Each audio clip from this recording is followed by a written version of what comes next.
दोस्तों नमस्कार, मैं शैलेंद्र हूँ और एक बार फिर आपके साथ हाजिर हूँ एक सवाल लेकर। और आज का हमारा सवाल है, क्या राहुल गांधी आखिर लॉन्च हो ही गए हैं? क्या जातिगत जनगणना का जो फैसला है, उसने राहुल गांधी को वो मौका दिया है जो उन्हें पहले कभी नहीं मिला? जिस तरह से उनकी राजनीति में एंट्री होनी चाहिए थी या जो मकाम आज होना चाहिए था इतने सालों के बाद, क्या जातिगत जनगणना का मसला है जो उनको वो मौका देगा या मोदी को टक्कर देने की स्थिति में आ जाएंगे? क्योंकि ये जो जातिगत जनगणना का जो फैसला है, ये बहुत बड़ा मसला है। ये वैसा ही मसला है जब मंडल कमीशन की सिफारिशें लागू की थी विश्वनाथ प्रताप सिंह ने और उसके बाद देश की राजनीति बदली थी। तो इसको हम मंडल 2 कह सकते हैं। इसके बाद भी राजनीति बदलेगी निश्चित रूप से।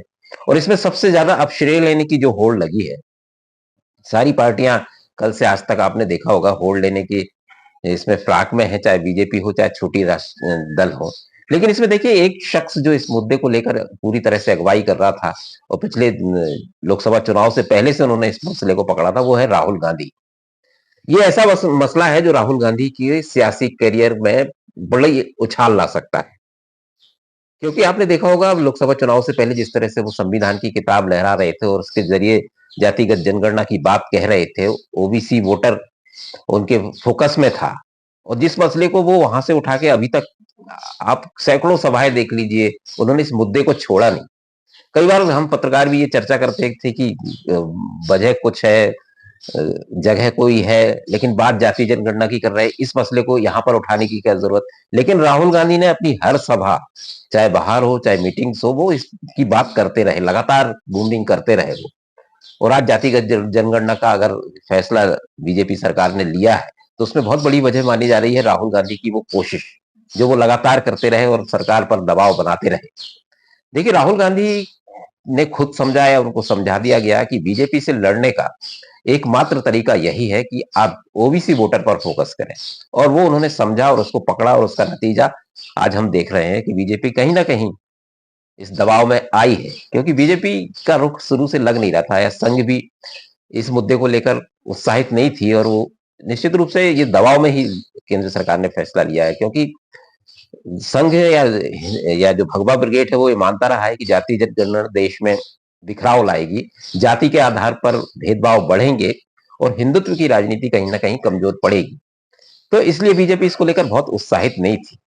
लेकिन 2024 के जैसे नतीजे आए लोकसभा चुनाव के, और उसमें जो असर आया 240 पर बीजेपी सिमट गई, तो उसकी बहुत बड़ी वजह मानी गई जातिगत जनगणना की मांग, या आरक्षण से जुड़ी हुई चीजें, या ओबीसी फोकस जो वोटर था, जो जिस राजनीति को राहुल गांधी लीड कर रहे थे, तो उसकी बहुत बड़ी वजह मानी गई। नहीं तो क्या वजह थी कि सबसे अच्छी स्थिति में दिख रहे थे, बीजेपी दिख रही थी, और ऐसा कहा जा रहा था कि पिछले 2 चुनाव के रिकॉर्ड वो तोड़ेगी। क्योंकि राम मंदिर का मसला था, मंदिर उन्होंने निर्माण किया था। अब इससे बड़ा मसला तो बीजेपी के लिए कुछ हो नहीं सकता। लेकिन उसके नतीजे वैसे दिखे नहीं, क्योंकि इस मुद्दे ने उसको काउंटर किया। तो बीजेपी को ये समझ में आया कि अब राजनीति बदल रही है, ओबीसी पर फोकस करना होगा। और उसके तुरंत बाद आपने देखा होगा अम्बेडकर को जिस तरह से वो केंद्र में लाई है बीजेपी अपने अभियानों में, और आपने पिछले 14 अप्रैल को भी देखा जिस तरह से बीजेपी अम्बेडकर को लेकर और जातियों को लेकर संवेदनशील हुई है। वो पूरा लग रहा था कि अब, और ये विशेषज्ञ उम्मीद भी जता रहे थे कि जातिगत जनगणना की घोषणा बीजेपी करेगी कैसे ना कैसे। तो ये राहुल गांधी की एक बड़ी सफलता मानी जा सकती है। अगर राहुल इसमें, निश्चित रूप से राहुल को श्रेय जाता है, और कल उनकी बॉडी लैंग्वेज से भी आपको लगा होगा कि वो अकेले शख्स थे जो इसमें लगातार बात करते रहे। हालांकि तेजस्वी यादव भी लगे रहे और अखिलेश यादव भी लगे रहे, लेकिन वैसी पकड़ उस मुद्दे पर वैसा उन्होंने फोकस नहीं किया जैसे राहुल गांधी ने। ये निश्चित रूप से कहा जा सकता है कि इस मुद्दे पर राहुल गांधी ने लीड किया, और अगर आज की डेट में हम देखें तो सबसे ज्यादा श्रेय उन्हीं को जाता है। अब आते हैं, राहुल गांधी को पहले भी कुछ ऐसे मौके मिले, हालांकि इतना बड़ा मौका नहीं मिला, लेकिन वो उसको कंटिन्यू नहीं कर पाए, मोमेंटम नहीं बना पाए उसका। तो राहुल गांधी को अब ये समझना होगा कि इसका मोमेंटम वो कैसे बनाते हैं।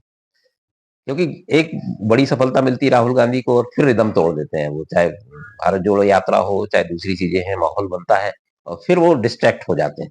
अगर, लेकिन राहुल गांधी के लिए मेरे ख्याल से सबसे बड़ा और आखिरी मौका है, अगर वो राष्ट्रीय राजनीति में छा जाना चाहते हैं, विपक्ष की राजनीति के सेंटर में आना चाहते हैं, या बीजेपी को कड़ी टक्कर देना चाहते हैं, तो राहुल गांधी के लिए यही मौका है।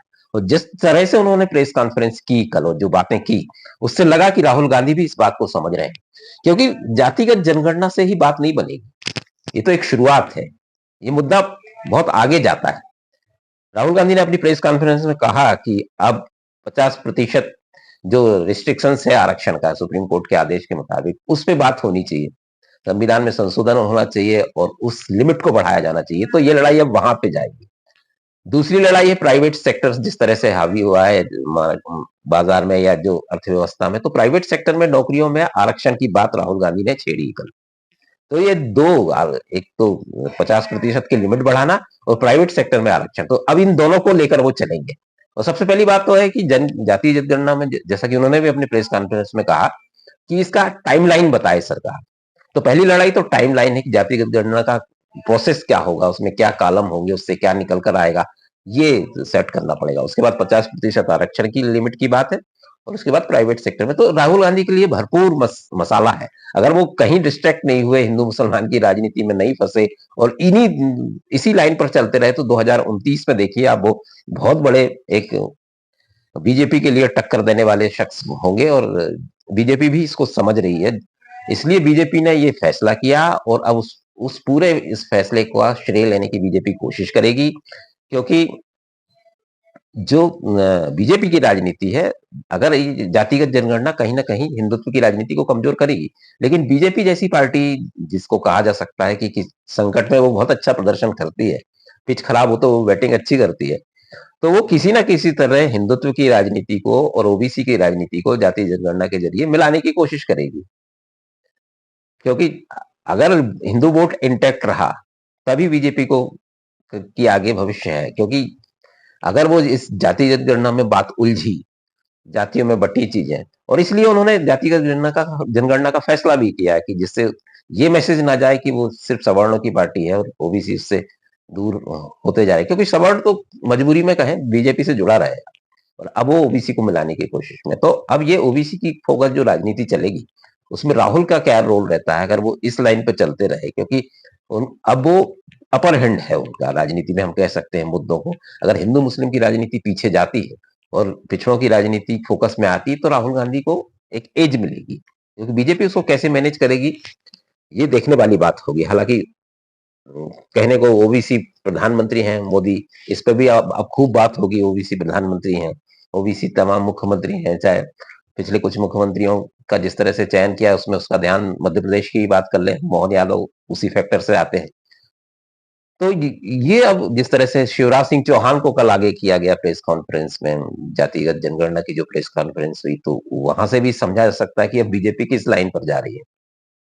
तो राहुल के सामने बड़ा मौका है, राहुल की सही लॉन्चिंग अब हुई है।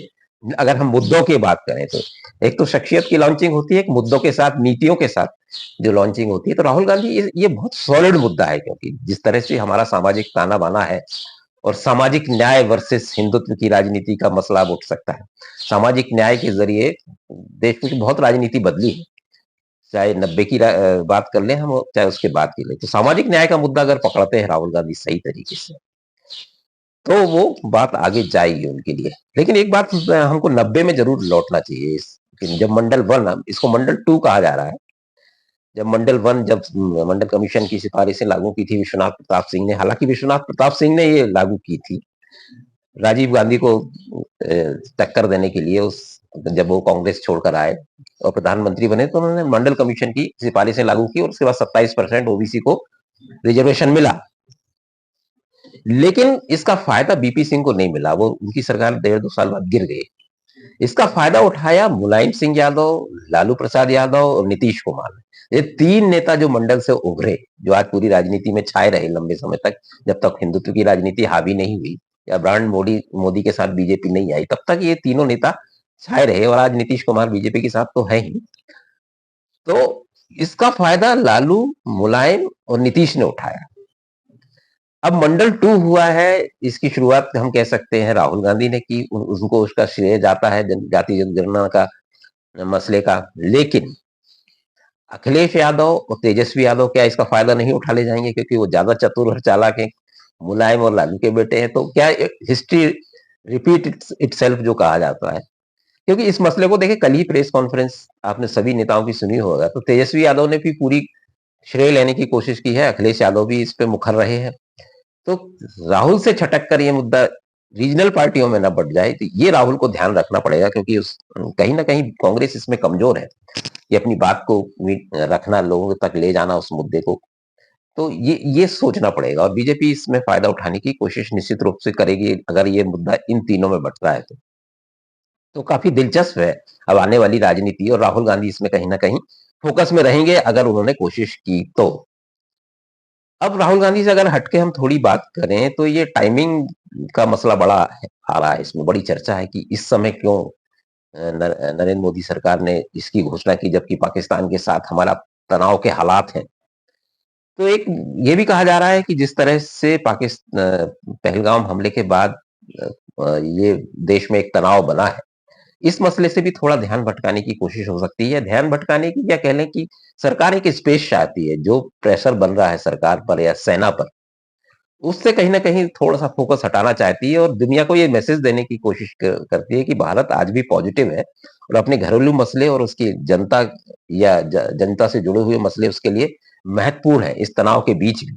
तो ये दुनिया को भी मैसेज है, एक और देश के अंदर भी थोड़ा-सा ध्यान भटकाने की, आम जनता जो भावुक है इस मसले को लेकर, उसका भी थोड़ा-सा ध्यान भटकाने की कोशिश है, ताकि उसको आगे कार्रवाई के लिए स्पेस मिल सके। और अगर ये ऐसा है तो इसमें कोई बुराई नहीं। तो एक तो ये हो गया, दूसरा बिहार चुनाव है, टाइमिंग की अगर बात करें तो बिहार चुनाव में जातिगत जनगणना का बड़ा बड़ा मुद्दा था, क्योंकि पिछली सरकार ने तेजस्वी यादव की एक अपने स्तर पर इसका सामाजिक जनगणना का एक सर्वे कराया था, तो वो उस मुद्दे को काउंटर करना चाहती थी बीजेपी और नीतीश। तो वो तीसरी दूसरी वजह ये, तो ये दो तात्कालिक इनकी इसकी टाइमिंग से हमको इसको जोड़कर देख सकते हैं। अब एक और महत्वपूर्ण मसला है कि अब हिंदुत्व की राजनीति कहाँ जाएगी, ये इसकी चर्चा मैं पहले भी की मैंने। तो ये भी देखना होगा कि अब हिंदुत्व और पिछड़ों की राजनीति, हिंदुत्व को के साथ पिछड़ों की राजनीति को कैसे जोड़ा जाएगा, क्योंकि बीजेपी अपने कोर इश्यू तो छोड़ेगी नहीं, और हिंदू मुस्लिम वाली बात तो छोड़ेगी नहीं, तो उसको कैसे इंटैक्ट करती है, ये इसमें माहिर भी है बीजेपी। अगर इसको अच्छे से कर पाई तो उनसे इसमें बहुत ज्यादा कोई दूसरी पार्टियों के लिए उम्मीद बचेगी नहीं, कि बीजेपी अगर, संघ और बीजेपी इसको कैसे करते हैं, अब ये देखने वाली बात होगी, क्योंकि लाइन तो चेंज करनी पड़ी है बीजेपी को और संघ को इस मसले पर। तो ये बहुत महत्वपूर्ण मोड़ हम इसको कह सकते हैं, मंडल 2 इसको कहा जा रहा है, और इसके बाद राजनीति बदलेगी। लेकिन इस सबसे हटकर, सियासत से हटकर, एक अगर हम सामाजिक न्याय की बात कर रहे हैं और दूसरी बातें कर रहे हैं, हम पिछड़ों की बातें कर रहे हैं, अ, पूरे आरक्षण की बातें कर रहे हैं, लेकिन इसमें कहीं न कहीं इस दिशा में भी सोचना होगा कि जो इसमें कोर लाइन है, वो ये है कि जिसकी जितनी संख्या उसका उतना हिस्सा। ये राहुल गांधी रिपीट भी करते रहे। ये जनता में कैसे मैसेज जाएगा? अगर ये लाइन गई जनता में, तो इसमें डिस्ट्रैक्शन होना निश्चित तौर पर, क्योंकि ये प्रैक्टिकल नहीं है कि जिसकी जितनी संख्या, और भारत जैसी जैसी जिसकी जितनी संख्या उसका इतना हिस्सा, अगर ये नारा गूंजता है, तो ये समाज में बिखराव लाएगा निश्चित तौर पर। तो सभी राजनीतिक दलों को इसमें अपनी जिम्मेदारी समझनी होगी कि, और दूसरी बात है कि जो प्रतिभा या मेरिट का क्या होगा? क्योंकि विकास या प्रतिभाएं जब भी निकल कर आती हैं जब मेरिट पर ध्यान दिया जाता है, तो सिर्फ आरक्षण पर इस तरह से फोकस कर हम देश को कैसे आगे ले जाएंगे, प्रतिभाओं के साथ कैसे न्याय होगा, ये जरूर देखना होगा। लेकिन कुल मिलाकर ये देश की राजनीति इससे बदलने वाली है निश्चित रूप से, जैसे 1990 में बदली थी, और अब ये मसला कैसे आगे जाता है ये देखना होगा। और जो हमारा इस वीडियो का विषय है, क्या राहुल लॉन्च हो गए? तो निश्चित रूप से लॉन्च हो गए हैं, लेकिन सिर्फ लॉन्चिंग से काम नहीं चलता है। आप अपनी कक्षा में स्थापित होना पड़ेगा आपको। सैटेलाइट जमीन से तो छूट जाता है, लॉन्च हो जाता है, लेकिन रास्ते में भटके ना और अपनी कक्षा तक पहुंच के स्थापित हो और फिर काम करना शुरू करे। तो ये राहुल गांधी को ध्यान रखना पड़ेगा। लॉन्च तो वो हो गए, उन्होंने अपनी कक्षा में स्थापित होना होगा। पूरे रास्ते में सही चल के अपनी कक्षा में स्थापित होकर काम करना शुरू करना पड़ेगा। तभी राहुल गांधी के लिए ये मौका सही मायनों में मौका साबित होगा। फिलहाल इस वीडियो में इतना ही, फिर किसी विषय के साथ उपस्थित होंगे। तब तक के लिए दीजिए इजाजत। नमस्कार।